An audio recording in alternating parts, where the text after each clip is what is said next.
ان سازشوں کے مرکز میں بیٹھے ہوئے تھے۔ کل میں نے آپ کے سامنے وعدہ کیا تھا کہ میں آپ کو کوفہ کے چند حالات بتاؤں۔ یہ کوفہ کوئی پرانی بستی نہیں تھی، اس کی ابتدا 17 ہجری میں ہوئی، رسول کے بعد، کیونکہ یہ جگہ جو تھی، یہ کوفہ جہاں پہ یہ جگہ ہے، یہ جگہ بڑی موزوں تھی۔ یمن، فلسطین، خلیج فارس، ایران، یعنی کہ اسے شط العرب کہا جاتا تھا۔ یہاں سے مختلف ملکوں کو رستے جاتے تھے۔ یہ ایک ایسا مرکز تھا جہاں پہ تمام ملکوں میں جہاں جہاں فوجیں بھیجی جا رہی تھی انہیں اچھی طریقے سے مانیٹر کیا جا سکتا تھا۔ جب پہلے خلیفہ کا دور تھا تو کیوں ایک نے مختلف ملکوں پہ فوجیں بھیج دی تھی ملکوں کو فتح کرنے کے لیے۔ آل محمد نے لشکروں کے ساتھ علاقے فتح نہیں کیے، کردار کے ساتھ فتح کیے۔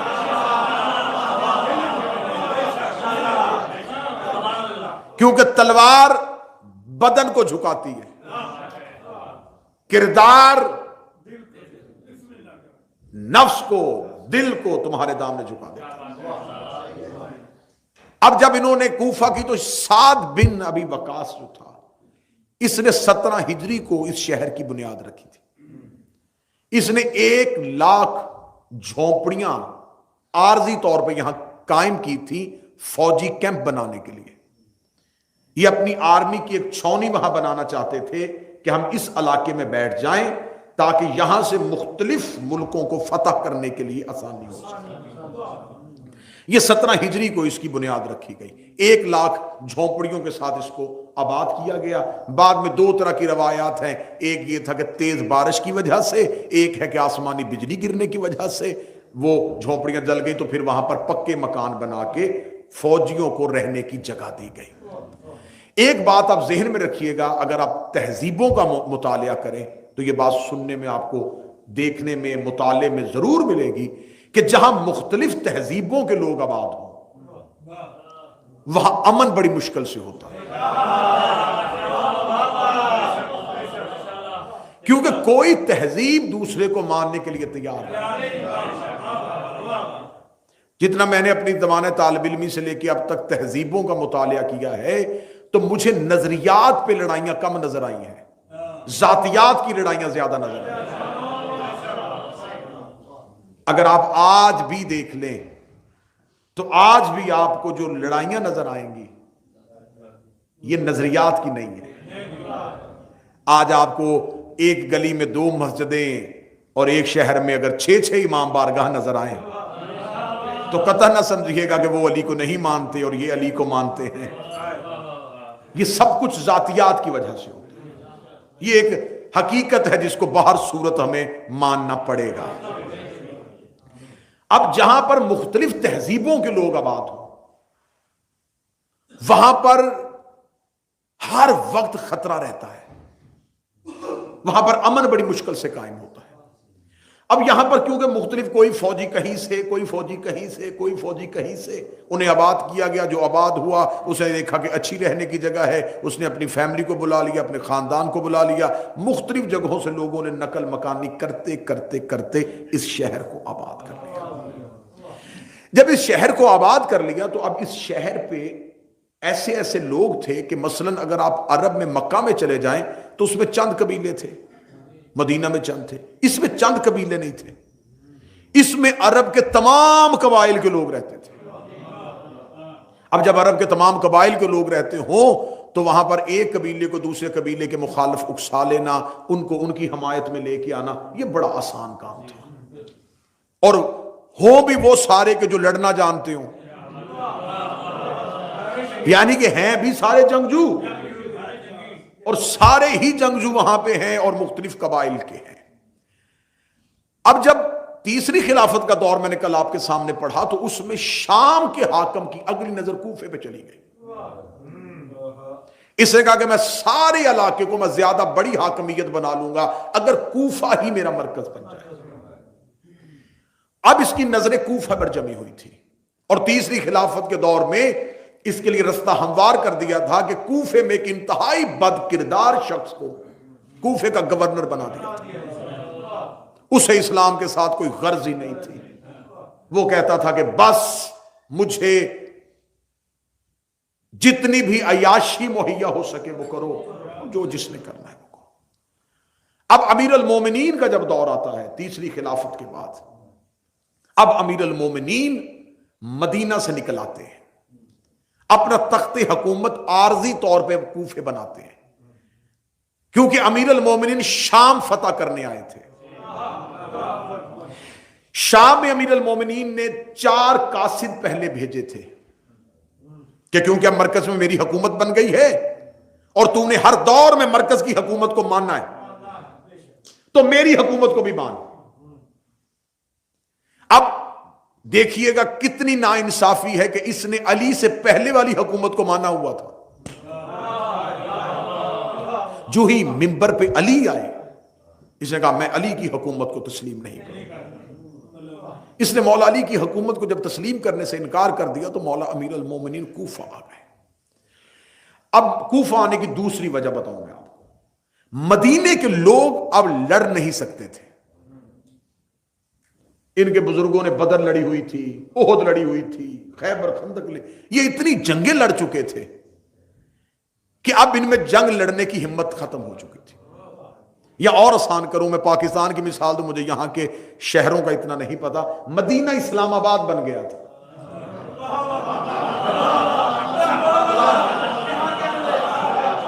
ہاں وہ سکون سے رہنا چاہتے تھے، وہ وی آئی پی ہو گئے تھے. یقین کیجئے کہ آپ عربوں کی تہذیب پڑھ کے دیکھیں، ان میں سے محبت کے ساتھ جنگ کرنے والوں کی تعداد کم ہوتی تھی. لالچ، کیونکہ جنگ ان کا پیشہ تھا.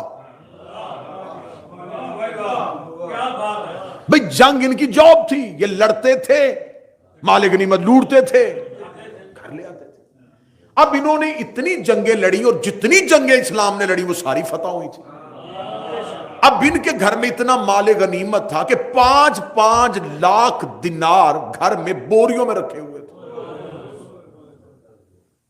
اب اس دور میں کیا خرچے ہوتے تھے اور کیا اخراجات ہوتے تھے. نہ بینکیں ہوتی تھیں، اب جو بھی تھا گھر میں رکھنا اور اخراجات بھی محدود. اب اتنا پیسہ جب گھر میں پڑا ہو، اب انہیں ضرورت نہیں تھی اپنے آپ کو مشقت میں ڈالنے کی. انہوں نے کہا بڑی جنگیں لڑ چکے ہیں، اب ہمیں سکون سے رہنے دیا جائے، اب ہم ایک اچھی زندگی گزارنا چاہتے ہیں. یہی وجہ ہے کہ جنگ جمل میں مدینہ سے مولا علی کے ساتھ 1000 کا لشکر آیا تھا اور 12,000 کا لشکر کوفے سے علی لے کے چلے تھے. 1000 اور 12,000 ریشو دیکھیے ذرا. یہ نہیں ہے کہ 10 اور 12 ہیں، ایک ہے. 1000 مدینے سے مولا علی کی نصرت کے لیے آئے، 12,000 افراد کوفے سے آ گئے. اب جو کوفے سے چلے تھے، کیونکہ میں نے آپ کے سامنے ہلکی سی تہذیب پڑھ دی ہے کہ یہ سارے جنگجو تھے ہی سارے فوجی. اب فوجیوں کو جب امیر المومنین کی حکومت آ گئی، جس کی گورنمنٹ ہوتی ہے وہ آرمی کو اپنے فیور میں استعمال کرتا ہے. اب یہاں کوفے میں 3 طرح کے طبقے بن گئے. ایک وہ جو علی کے ساتھ جاتے تھے علی کی محبت کی وجہ سے. آپ جب تک ان چیزوں کو نہیں سمجھیں گے نا معاملات نہیں کھلیں گے. جو لوگ جاتے تھے علی کی محبت میں وہ محبان علی کہلواتے تھے. انہیں کوئی غرض نہیں ہوتی تھی کہ جنگ کا نتیجہ کیا نکلے گا.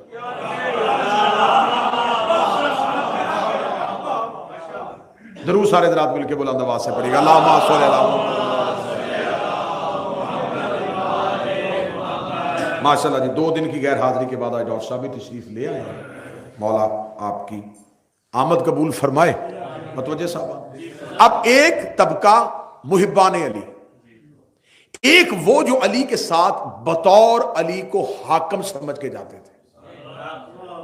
بات سمجھ میں نہ آئے تو میں بالکل برادرانہ طور پہ کہوں گا کہ آپ جہاں بیٹھے وہیں سے ہاتھ کا اشارہ کیجئے گا اور کہیے اس بات کو دہرائیے گا، میرے ذہن میں بات نہیں آئی. میں کوشش کروں گا اس کو سلیس کر کے جب تک آپ مطمئن نہ ہو اس کے آگے نہ بڑھا.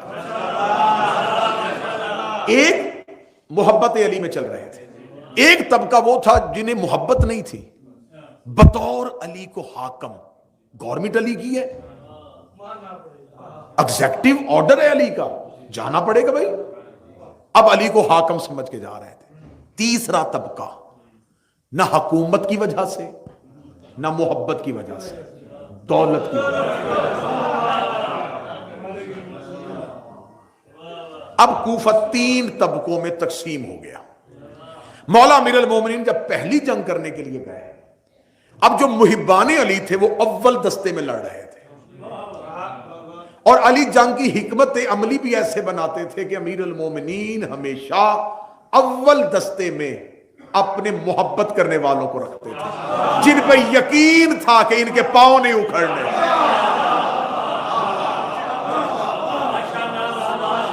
یہی وجہ ہے کہ مولا امیر المومنین کوفے کے اب 12,000 کا جس کا لشکر ہو تو وہ تو چاہتے ہیں کہ چیف آف آرمی سٹاف ہمارا ہو، زیادہ تعداد ہماری۔ اللہ نے فرمایا نہیں، بے شک تم 12,000 ہو، کمانڈر میرا مال کے استر ہی ہوگا۔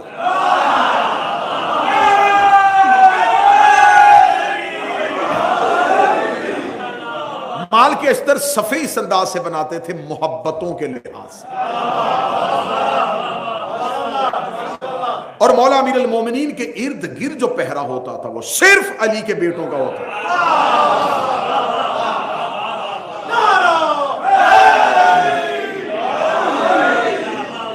یہ جنگی حکمت عملی تھی۔ اب انہوں نے جمل کی جنگ تینوں طبقوں نے لڑی۔ پہلے طبقے نے محبت سے، محبت کرنے والوں میں بہت سے افراد شہید ہو گئے، ہونے تھے کیونکہ اول دستہ وہ تھا، سب سے آگے لڑنے والے وہ تھے، تو شہادتیں انہی کی ہونی تھی نا، جو اگلی صفوں میں لڑ رہے ہیں، جو اگلے مورچوں پہ لڑ رہے ہیں۔ ان میں سے اکثریت کی شہادت ہو گئی۔ جو پیچھے طبقہ تھا جو بطور حاکم علی کو مان کے آیا تھا، ان کی نظر نتیجے پہ ہوتی تھی کہ جنگ کا اینڈ کیا ہوتا ہے۔ اگر معاذ اللہ علی جنگ ہار جاتا ہے تو ہم تو فوجی ہیں نا، ہم نے تو حکومت ہی کو ماننا ہے۔ ان میں سے اکثر لوگ مولا علی کی چوتھی خلافت کے قائل تھے۔ وہ کہتے تھے کہ وہ جو 3 ہیں ہم ان کے ساتھ بھی رہے ہیں، اب تو آ گیا ہم تیرے ساتھ بھی، اور اگر تجھے کوئی ہرا کے تیری جگہ آ جائے گا ہم اس کے ساتھ۔ اب یہ ایک دستہ ہے۔ پیچھے ایک دستہ وہ ہے جو کہتا ہے کہ جنگ ختم ہو۔ اب ہوا کیا دیکھیے گا، ہوا کیا؟ جنگ جمل منطقی انجام پہ پہنچ گئی، لشکر علی نے پسپاں کر دیا، علی کی فتح ہو گئی۔ فتح ہوتے ہی مولا علی نے اعلان کیا، خبردار ان کا کوئی مال نہیں لوٹے گا۔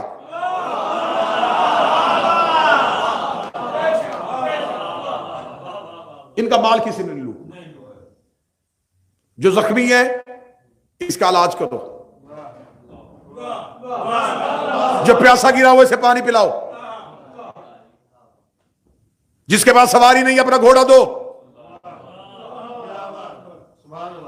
اونٹ کی ٹانگیں کٹ گئی ہیں، گھوڑے میں بٹھا کے محمد چھوڑ گیا۔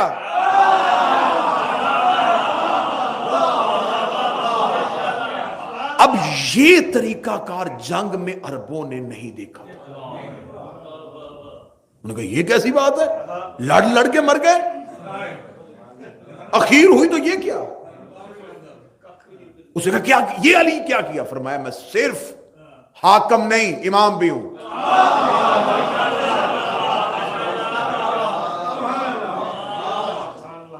جمل منطقی انجام پہ پہنچی، مالک غنیمت نہیں آیا۔ پھر جو بطور حاکم تھے انہوں نے کہا یہ کیا بات ہوئی، جو قابو میں آ جائے اسے مارتے ہیں، علی نے چھوڑ دیے۔ یہاں ایک طبقہ جو تھا جو معرفت علی رکھتا تھا،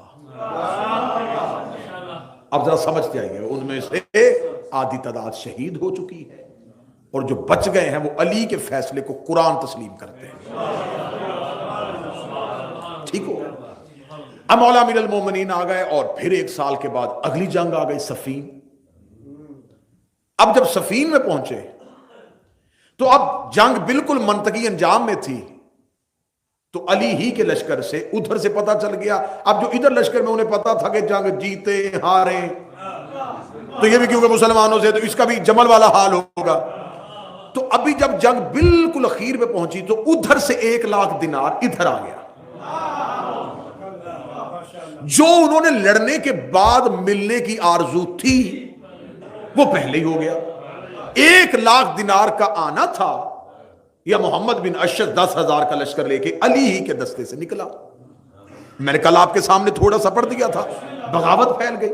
اب جو بغاوت پھیل گئی تو اب یہاں پر فیصلہ آ گیا حکمین میں کہ دونوں طرف سے ایک ایک بندہ آئے اور وہ فیصلہ کرے گا.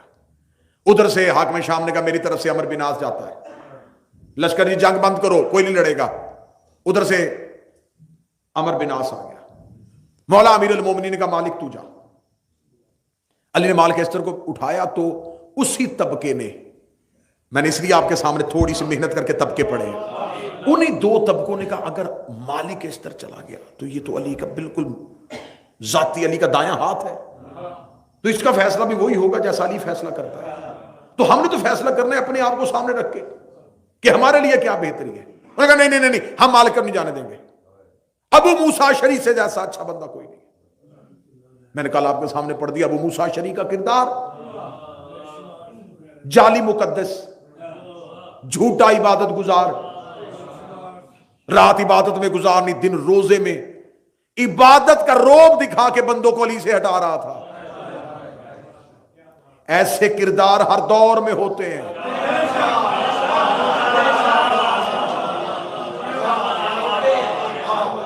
کبھی بھی کسی بندے کے ظاہری زہد عبادت اور تقوی پہ نہ جانا, یہ دیکھنا یہ علی سے کتنا مخلص ہے.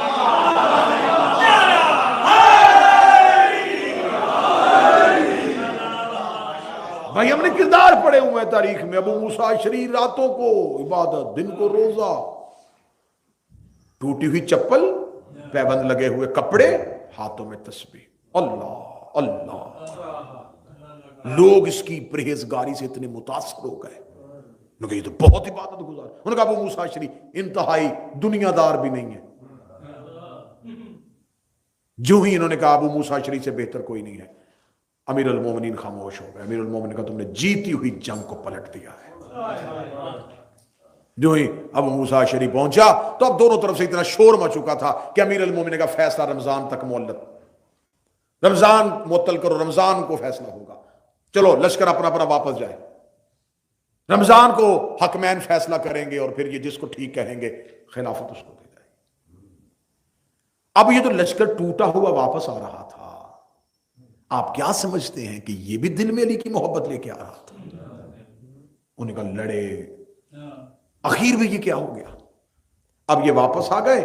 رمضان کو جب دوبارہ دونوں طرف سے فوجیں اکٹھی ہوئی تو عمر بن عاص گیا ابو موسیٰ اشعری کے خیمے میں, جا کے کہنے لگا دیکھ مسلمانوں کا بڑا قتل عام ہو گیا, جمل میں بھی ہزاروں مارے گئے, صفین میں بھی لاشوں کا ڈھیر پڑا ہوا تھا, کیا کر رہے ہیں علی اور معاویہ, یہ حکومت کے لیے مسلمانوں کو کیوں مروا رہے ہیں, ایسے نہ کریں, ان دونوں کو خلافت سے علیحدہ کر دیں.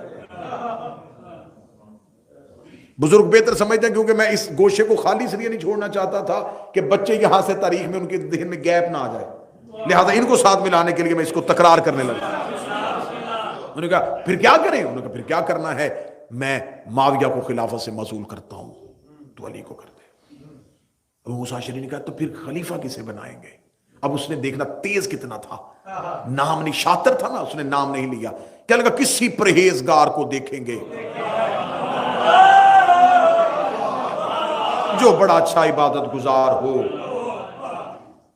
جس کو دنیا سے کوئی رغبت نہ ہو, کوفہ کے لوگ بھی اسے مانتے ہوں. ابو موسیٰ اشعری کان اٹھا رہا تھا کہ خلافت میری طرف آ رہی ہے. کیا لگا تو ایسا کر سکے گا؟ اسے کہا پھر کیا کروں, لوگوں کو قتل کرواؤں؟ ہم نہیں چاہتے, لیکن یہ بات صرف تیرے اور میرے درمیان ہے. جو ہی منبر پہ جانے کا وقت آیا تو امیر المومنین نے اپنے سپاہی سے کہا ابو موسیٰ اشعری سے کہے کہ پہلے تو بول, پہلے اس کو بولنے دے, امر بن عاص کو پہلے یہ بولے گا. جب کہا نا پہلے اسے بولنے دے, تو علی کے سپاہی نے آ کے ابو موسیٰ اشعری کے کان میں کہا کہ علی فرما رہے ہیں کہ پہلے تو نہ منبر پہ جانا, پہلے اسے جانے دے. اس نے عمر بن عاص سے کہا چل علی کا حکم آ گیا, پہلے تو بول. اس نے کہا آپ جیسے بزرگ کے ہوتے ہوئے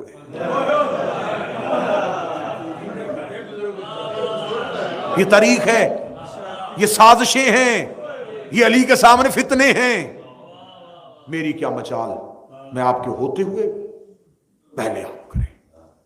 وہ آیا اور اس نے آتے ہی ابو موسیٰ اشعری نے، اب ڈر بھی تھا کہ علی کے محبت کرنے والے بھی کھڑے ہیں، اس نے اپنی انگوٹھی کو اتارا انگلی سے، اس نے کہا میں نے علی کو خلافت سے نکال دیا.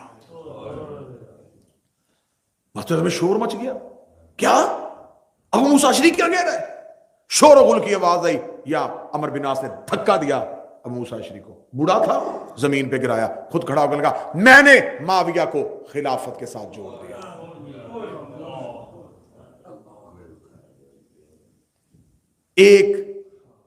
ایک سازشی کی وجہ سے، تلوار کے ساتھ جیتی ہوئی جنگ ایک جاہلانہ فیصلے کی. اسی وجہ سے علی نے کہا تھا کہ میرے پاس جاہلوں کا اتنا ہجوم اکٹھا ہو گیا ہے کہ وہ مجھے اپنا ایک دے میں تمہیں 10 دے دوں. انہوں نے کہا علی کیا ہم حق پہ نہیں ہیں؟ فرمایا تم حق پہ ہو کے منتشر ہو، وہ باطل پہ ہو کے متحد ہے.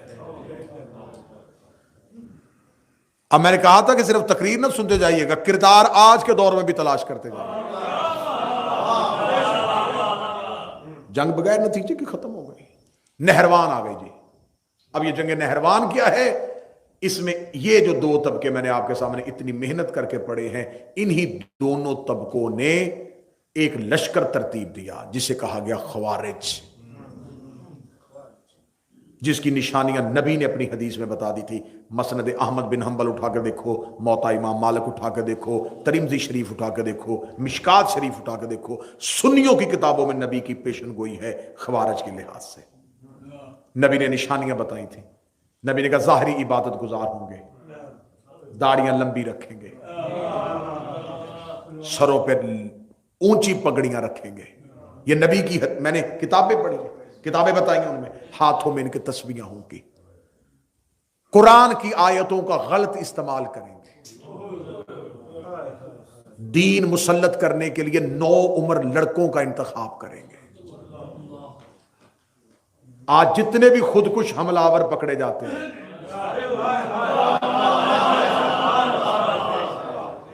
کچے ذہن، رسول نے فرمایا کچے ذہنوں کو یہ دین کے خلاف استعمال کریں گے، فتنے اٹھائیں گے.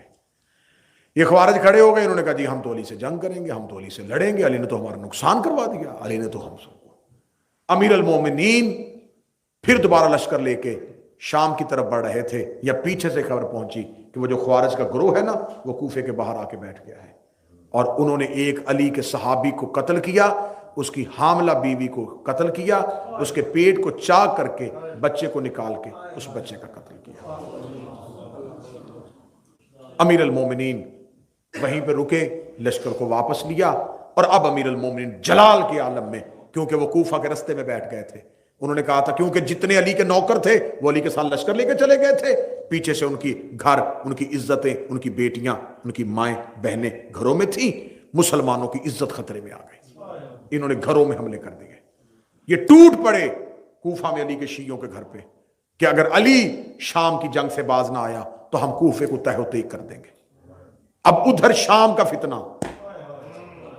پیچھے کوفے سے فتنہ اٹھ کے کھڑا ہو گیا. امیر المومنین نے گھوڑے کا رخ موڑا، امیر المومنین نے نہروان کی طرف لشکر کا رخ کر دیا. جب لشکر کا رخ کیا تو امیر المومنین نے ایک سپاہی کو بھیجا، جا دیکھ کیا ان کا لشکر کتنا ہے. اس سپاہی کو بھی خرید لیا گیا، اور اس نے مولا علی سے جا کے کہا اے علی لشکر نہر کے اس طرف چلا گیا ہے. یہ چاہتے تھے کہ علی اپنا لشکر لے کے نہر کے ادھر جائے کیونکہ وہ ادھر موجود تھے. علی نے فرمایا میں کہہ رہا ہوں وہ ادھر ہے. تاریخ کہتی ہے اور سب 6 سپاہی بھیجے، 6 کے 6 نے آ کے کہا لشکر ادھر ہے. علی نے فرمایا لشکر ادھر ہے. آخر ایک سپاہی علی کے لشکر میں، اب میں تاریخ کے کردار پڑھوں، علی کے لشکر میں آ کے اس نے کہا اے علی میں تیرے لشکر میں جا رہا ہوں، اگر میں تیرے ساتھ چلا اور لشکر ادھر نہ ہوا تو میں قسم کھاتا ہوں کہ میں تجھے قتل کروں گا.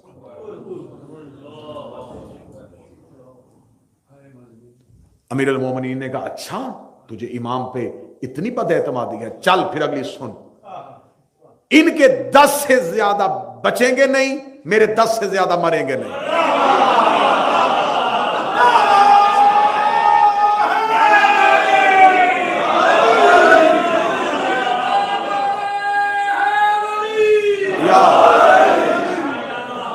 ٹوٹ پڑے پھر علی جا کے نہروان میں، علی فرمایا پیچھے کرو لشکر سارا۔ یہ وہ حملہ تھا جو علی نے اپنے بیٹوں کے ساتھ مل کے کیا۔ علی فرمایا لشکر روکو، لشکر رک گیا، امیر المومنین نے بیٹوں کو ساتھ لیا، ایسے بجلی کی طرح علی اور علی کے بیٹے ٹوٹے، لاشوں کے ڈھیر، 9 خارجی بچے، اور علی کے لشکر میں صرف 9 شہید ہوئے۔ جو 9 بچے ان میں سے 2 عمان چلے گئے، 2 شام چلے گئے، 2 یمن چلے گئے، 3 حجاز چلے گئے۔ کسی نے آ کے کہا مولا یہ بھاگ گئے، علی نے بتایا کہ یہ یہاں جائیں گے۔ انہوں نے کہا ان کا تعاقب کریں، فرمایا نہیں، یہ انڈے دیں گے، ان کے بچے ہوں گے، ان کی نسلیں ہوں گی، یہ ابھی اسلام میں میرے آخری بیٹے کے ظہور تک فتنہ پھیلائیں گے۔ یا علی نشانی، فرمایا جہاں مسلمانوں کی بستیوں پہ حملہ ہو رہا ہو، جہاں کوئی لا الہ پڑھ کے عورتوں کی عزتوں کو نیلام کر رہا ہو، جہاں نہ مسجد محفوظ ہوں نہ عزتیں محفوظ ہوں، سمجھ لینا خوارج کی نسل ہے۔ ٹھیک ہو گیا جی؟ اب یہ فتنے میں نے آپ کے سامنے اتنی ڈیٹیل سے اس لیے پڑھے کہ تاکہ آپ کو پتہ چلے کہ جب مولا علی کی شہادت ہوئی تو کیا حالات تھے امام حسن کے سامنے۔ اب یہ کوفہ چھوڑ کے 40 ہجری کو امیر المومنین چلے گئے، یہ ہے کوفے کی حالت۔ ادھر شام پیسے کی کثرت، شریعت کی کوئی اطاعت نہیں، عبادت کرو نہ کرو، قرآن پڑھو نہ پڑھو، جو چاہتے ہو کرو، جتنی جھوٹی حدیثیں بیان کر سکتے ہو بیان کرو، جو کر سکتے ہو کرو، درہم دینار لالچ پیسہ رشوت، یہ حالت ہو گئی تھی۔ اب جب مولا امام حسن کا دور آیا تو اب جو بچا ہوئے لوگ تھے نا، انہیں مولا حسن سے کہا آپ قیام کریں۔ مولا حسن نے فرمایا کہ اگر تم میرے بابا علی کا ساتھ دے دیتے تو مجھے قیام کرنے کی ضرورت نہ پڑتی، مجبورا نہیں آپ قیام کریں، آپ قیام کریں۔ علی نے جمل بھی نتیجے پہ آئی تھی، سفین بھی نتیجے پہ آئی تھی، اب آپ ایک دفعہ آپ چلیں۔ 40,000 لوگوں نے بیعت کی مولا حسن کی، تو جب مولا حسن نے کہا چلو آؤ پھر نکلتے ہیں جنگ کے لیے، کتنے لوگ گئے؟ 12,000۔ آدھے رستے میں جا کے قیس بن سعد بن عبادہ انصاری 6,000 کا لشکر لے کے امام حسن سے الگ ہو گیا۔ اس نے کہا میں پہلے جاتا ہوں۔ ادھر سے اس نے شام سے ضحاک ابن قیس کو 1.5 لاکھ کا لشکر دے کے بھیج دیا۔ کہاں 1.5 لاکھ، کہاں 6,000، 4,000 کا لشکر مولا حسن کے ساتھ تھا۔ مولا امام حسن 4,000 کا لشکر لے کے بیٹھے تھے، یا ایک ملعون سنان اس نے آ کے مولا امام حسن سے تکرار کی کہ تو کیوں نہیں میدان جنگ میں جا رہا؟ یہ چاہتے تھے کہ حسن میدان میں جا اور حسن شہید ہو۔ اس بدبخت نے مولا حسن کی ران پہ نیزہ مارا، مولا حسن کے لشکر میں مولا امام حسن کی ٹانگ زخمی ہو گئی۔ زخمی حالت میں امام حسن مدائن چلے گئے۔ مدائن کیوں گئے تھے؟ اب سوال کرو۔ مدائن میں مختار کا چچا گورنر تھا۔ اب مجلس کا آج کا ٹچ آئے گا اور پھر اگلی مجلس سے مختار پہ چلی جائے گی۔ کوفہ کا مدائن کا گورنر مختار کا سگا چچا سعد جو تھا، یہ مدائن کا گورنر تھا۔ اسے ہر دور کی حکومت نہیں ہٹا سکی۔ کیوں؟